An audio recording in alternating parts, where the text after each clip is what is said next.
The opening scene of this story begins with a snowy street in America. People are seen enjoying the moment before Christmas. A girl named Ashley is driving while on a call. She often works as a caretaker and babysitter for the Robert family. Like before, Ashley is once again taking care of their home. Robert's wife Diandra reveals that their son Lucas has been sleepwalking and talking in his sleep lately.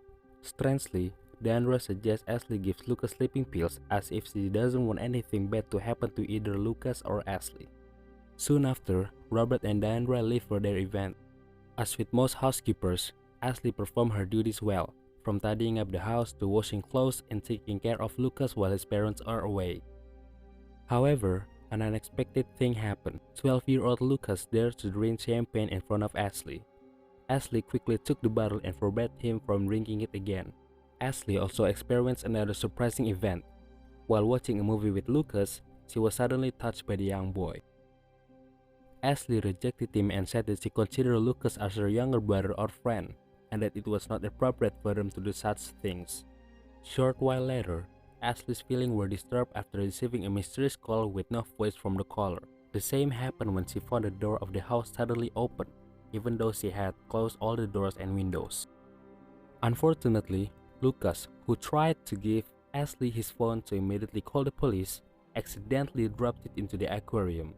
As a result, they can only endure their fear, worried that there may be a bad person who has infiltrated the house. Soon, the sound of a door knock was heard, but it turned out to be one of Lucas' close friend, Gareth.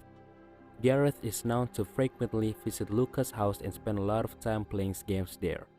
The atmosphere became creepy when suddenly a stone flew and broke one of the windows in the house. Unfortunately, the internet connection that was supposed to connect them to the police could not be used. Feeling scared, Gareth decided to flee from the house, but unfortunately for him, he fell while running to the yard, and the sound of a gunshot was heard. Ashley's feeling became even more disturbed because now she found her car tire punctured by a knife. Furthermore, there were bloodstains in the yard. After explaining the presence of someone who was threatening to them, the girl went to Robert's room with Lucas. She wants to take Robert's gun and use it for self-defense. Although she took the gun and hid in the closet, it seems that the mysterious figure was able to smell Ashley and Lucas' presence. The masked figure then entered Robert's room and began to search the contents. Surprisingly, Ashley, who saw the masked figure, suddenly remembered an old photo of the Robert family, where in the photo, Lucas was seen wearing the same mask that the mysterious figure was wearing. Feeling fooled, Ashley then came out of the closet and confronted Gareth as the person behind the mask. And indeed, the mysterious figure turned out to be Gareth, who had earlier pretended to be shot dead in the yard. Ashley realized she was being played by the teenager and vented her anger by scolding and threatening to report their action to their parents. Instead of being afraid and regretful, Lucas hit Ashley, causing her to fall down the stairs and temporarily lost consciousness. Ashley woke up tied to a chair while Lucas and Gareth were busy with their plans for her. To their surprise, Lucas, who had just entered his teenage years, already had a mature mindset. Seeing this, Gareth, who was initially enthusiastic, was now frightened and worried that Ashley would report all the mistreatment she had experienced. Soon after, the doorbell rang, and this time Ricky, Ashley's boyfriend. He came to give flowers to his girlfriend. However, his arrival clearly disrupted Lucas and Gareth, especially when Ricky tried to force his way in. Despite being stopped by them, a commotion broke out, ending with Ricky falling and being knocked unconscious like Ashley. Ricky woke up tied to a chair. Not knowing what Lucas and Gareth were thinking, Lucas, who had a psychopathic spirit, began to play with his new captive from the second floor of his house. Lucas swung a full bucket of paint, making Ricky very frightened. Gareth, who had always looked at Lucas as a good child, was now frightened by his crazy friend's action. Meanwhile, Ashley managed to free herself by cutting the ropes with a piece of glass. She tried to save Ricky by threatening Lucas with a pistol. Unexpectedly, Lucas swung the paint bucket against towards Ricky, causing his head to shatter along with the bucket. Seeing the tragic death in front of her, Ashley was really angry and threatened to kill Lucas by pointing the pistol at him. Unfortunately for the girl, the pistol she had been holding all this time was empty. As a result, she tried to escape by running as fast as she could out of the house. Although she was stopped by Gareth and even caught in his trap, Ashley managed to be overpowered after being attacked by Lucas.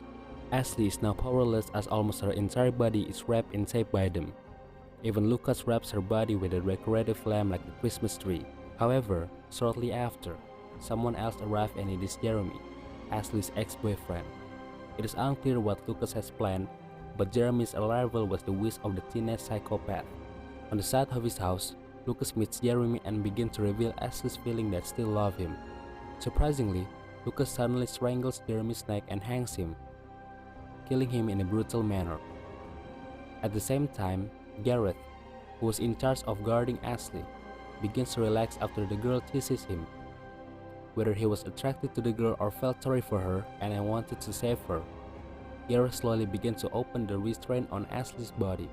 But unfortunately for Gareth, who was suddenly shot by Lucas as he started to open Ashley's bonds. Not just once, Lucas even aimed for Gareth's head for brutally using a shotgun. Lucas finally plunged a knife into Ashley's neck, leaving her powerless. He, who has taken many lives, has no regret or fear at all. The teenage boy even casually sets the condition of the house as if a big commotion has taken place and places himself as a victim of all the events. Not long after, Lucas' parents arrive and are immediately shocked by the discovery of a number of bodies in their house. Interestingly, the police who arrived at the scene did not suspect anything over the bodies there. However, a surprising event then occurred. Ashley, who was once powerless, was still alive. This could happen because the girl had closed the wound in her neck with tape and stopped the bleeding. At the end of the film, Ashley, who was being taken by the medical team, suddenly raised her middle finger to Lucas and the film ends.